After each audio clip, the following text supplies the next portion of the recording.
So we've been here now 6 months, or I've been here 6 months. My wife and son moved up slightly later than me. And I thought today would be a good time to do a sort of 6 months off-grid update while I'm waiting for the sun to come up. Spoiler alert, everything is frozen. Everything is frozen. So I'm huddling next to my barbecue that I've got fire going in. Water pipes, frozen. Water tanks, frozen. Kitchen drainage, frozen. Diesel not frozen. Water inlet, frozen. Outside tap, frozen. Solar panels, frozen. Ground, frozen. River, frozen. And the hydropower is absolutely frozen, like all the way up. Thing is though, even though everything is frozen, our petrol generator that we've got doesn't want to put out enough power because it's so cold to charge the batteries properly. So we also don't have enough electricity at the minute, or it's very difficult to generate it because of the temperature, which means electric heaters are out of the question. But there hasn't been, maybe there's been a second, but there hasn't been more than a second that I've, or my wife, or my son if he could speak, has thought that it's not worth it. But not only that, there hasn't been a moment where I've even not enjoyed it. I was getting up every hour past 2 nights to turn the taps on in the caravan so that the water was moving, in a hope that it wouldn't freeze in the pipes. And even that, I wasn't like, God, I wish I was connected to the grid, or I wish I was somewhere slightly warmer, or somewhere else. It's like, even the hardest bits here are so worth it. I mean, you can see, still waiting for the sun to come up behind me. The days are getting ever so slightly longer, and you can definitely feel that here.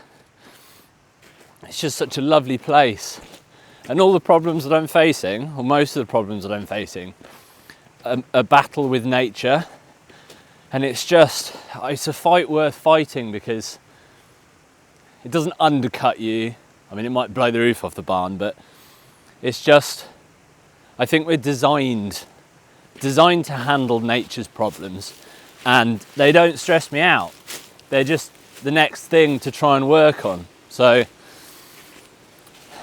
let's go over all of our systems and see what we've done in the past 6 months.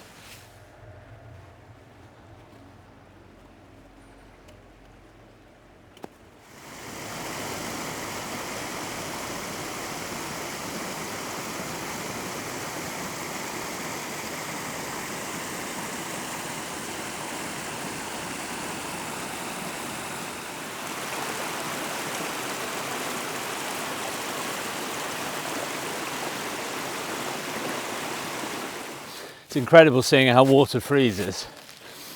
Now I know the opening bit was a bit of a joke really, with everything freezing, because obviously the blue water inlet pipes are going to freeze because they are not buried.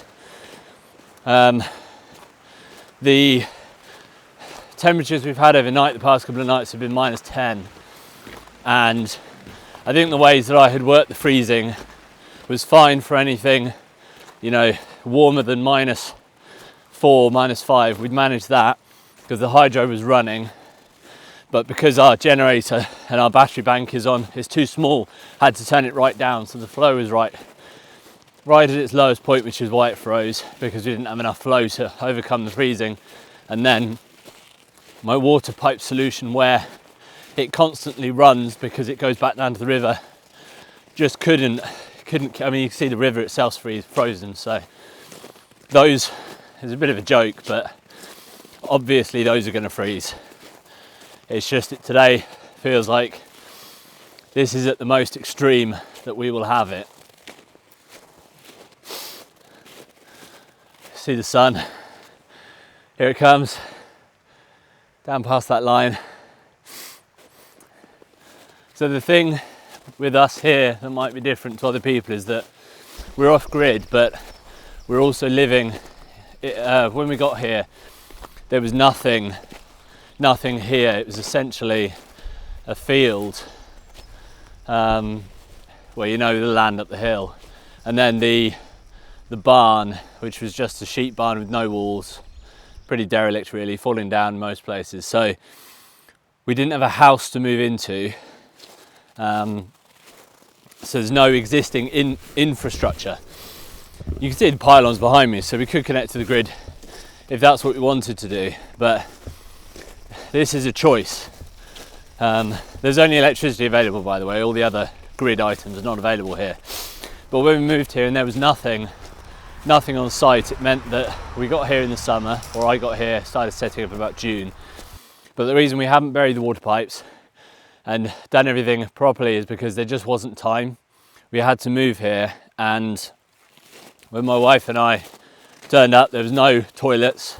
We had a toilet, but they're not connected to anything. So day 1, 2 and 3 was get the toilets connected. And we had no water, and I was lifting them with buckets. So the next job was to get some kind of water supply sorted. So the reason, Defender's all frozen up as well. The reason everything's not set up properly is because we just didn't have time, because everything is equally important and very important. So I had to just kind of get the water supply connected so we had some water, get the toilets connected so that was connected, and then get the power connected. And even though it's not enough power, we have some power. So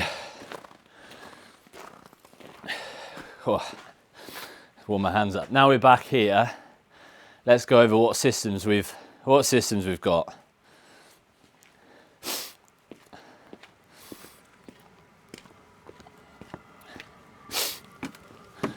Okay, so first is the Caravan.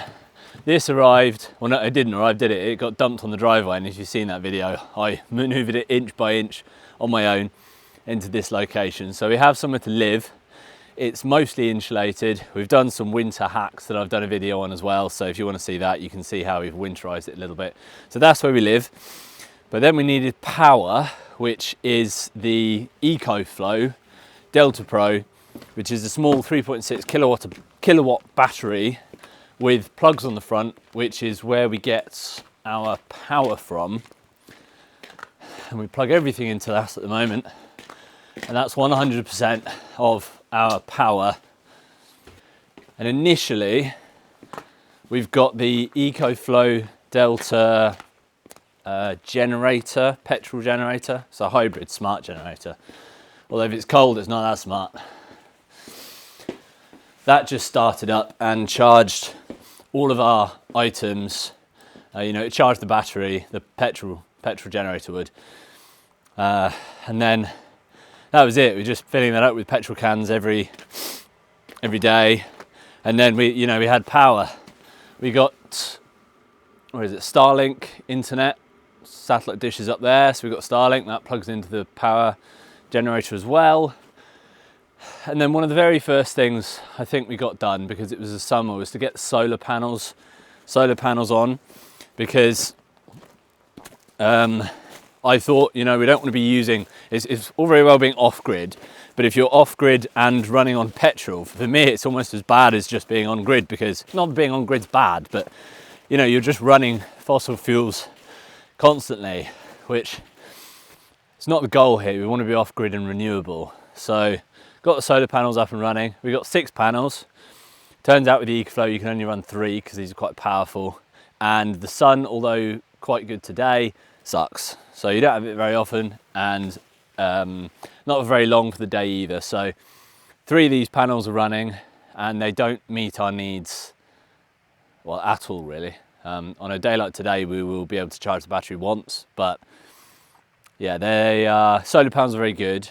The box that we charge it to is not really fit for purpose for this. So we started to work on the hydro generator, which puts out good power, but too much power. So I had to turn that down, or effectively off, because it was over the capacity for our battery bank. So there we go. Currently the power, we've done all the work, but none of it functions with the, it does function, right? But it just doesn't meet our needs. So the solar panels do actually charge the battery, and the hydro, if it wasn't frozen, does actually charge the battery, but it's capable of putting out far more power than the EcoFlow will receive. So I mean, just for the sake of it, today we'll probably get a kilowatt out of those 3 panels when the sun comes up. And the hydro, we've had it up to 600-700 watts, but it overvolts, and it's too, and we can't turn it up any higher because then it's way too high. So they do output good numbers, but we just haven't got the infrastructure to receive that power at the moment. We went through a few, so this is our water in. It comes down from the inlet up there, which I've done a video on, comes into our storage tanks, and then I have a valve that I send it back down to the river so that the water's always looping, it's always flowing. That was my idea with not freezing in the pipes. And then in these 4 tanks here, it just fills all 4 of them, and then that runs off through, so it's straight from the stream, straight up the hill, runs through our filters, and then we have drinking water, which we can use for all our stuff in the Caravan. It's got a pump, so that's pretty good actually. Tastes nice, smells nice. I never thought about the smell of water, but when I take a drink from a glass or brush my teeth and I smell the water in the tap, it smells like spring water. It smells lovely. So other than it being frozen, that works pretty well. Heating, because obviously today it's cold. We've got a diesel heater, and they are amazing if you get the right one. So this one is by Max Speeding Rods, I think. Max Speeding Rods. I think they're a car manufacturer. The first 2 I got, rubbish. I got 2, they both failed so many times each. They did sort of lull me into a false sense of, oh, we're working again, and then it would break at the worst possible time. So those were rubbish. This one though, very good. We've got it under the Caravan. The exhaust is vented out, and then that goes into the Caravan. So actually, people keep asking us, is it very cold in the Caravan? And no, it's really nice in the Caravan. We've got a a gas heater in there as well. So gas is a bit of a savior at the minute. But the Caravan inside, very comfortable, very comfortable. You have to have the heating on for it to be comfortable, but that is very comfortable. So happy with the heating in there. So drying clothes can be very difficult. Got a temperature sensor here, it's minus 4.8 degrees at the moment, but it's 96% relative humidity. And we don't want to be drying clothes in the Caravan because then all the moisture evaporates into the Caravan and makes it mouldy. Mould is something we've been fighting quite a lot. Amy goes around and cleans all the windows every morning and wipes it off the walls because all the moisture condenses. So you don't want to be washing in there. So if you've been following us along, you'll have seen the barn, which is this. Let me show you. This big thing down here. We've had section of the end blow off. The timber uprights are all pretty much rotten. That's actually a good one. This isn't the worst one, but the structure's not good. So we made this whole side new. It collapsed in sections, so we've been making this, and it's still cold in here, but we've got this, which is our clothes dryer. We've got a washer tumble dryer over there, but as you've been hearing me say, we haven't got enough power to run that kind of thing. So it's a grow tent for vegetables, or I don't know, whatever else you want to grow in a grow tent. I used it for hydroponic broccoli. And we've got just a clothes stand in here. Got a fan at the top which takes any moisture out. And then I've got another diesel heater down there which just warms that up. And this works very well. It obviously pulls the moisture out of the clothes using the heat. And then the heat, the moisture does come out in here. So it's not an ideal solution at the minute. The idea will be to vent it outside permanently. But as I've said, we've been here only 6 months. And we're trying to get everything up and running from nothing. So very little of what we've done is permanent, but this works nicely.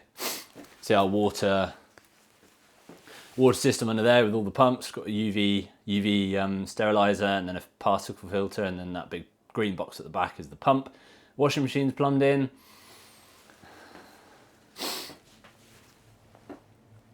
Yeah.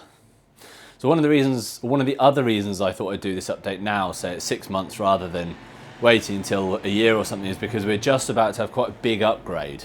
We've got all of our electrical components here, got the fuse board, sockets, plugs, lights and stuff. So this section here is just about to get a big upgrade. Oh, here we go, got the sun. This section just over here is about to have a big upgrade, and it's going to have the proper socket, so I'm not going to be running off my extension leads anymore. It's going to have some lights, which is going to be really nice because it means that I can turn a light on. At the minute, even during the day, it's dark enough in there to not be able to see what you're doing, which is frustrating sometimes.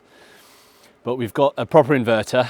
We've got 2 big 5 kilowatt batteries, so we've got 10 kilowatts of batteries. We've got all of the proper inputs, all of the proper fuses, so that we can take the solar power. Because if you think about it, we've got a kilowatt from 3 panels. We've got 6 there, and I've got another 2 over there. So we should have pretty good input once we've got it into something that can actually receive that input. And then the hydro, 600 watts, maybe a bit more than that when we turn it up. We should have really good power. But not only that, we can store, instead of only 3 kilowatts, we can store 10 kilowatts of power, which means that if we have a time when something freezes or there's bad sun, we've got a bit of a reserve. I'm not actually planning on using any more power in the meantime, like we're not plugging it into anything. We're going to get an extra fridge because at the minute we're working on a mini fridge, but hopefully that will be the next chapter in our off-grid story, I think, when we get all the power up and running properly. So there we go. It's worth it though. Every minute's worth it.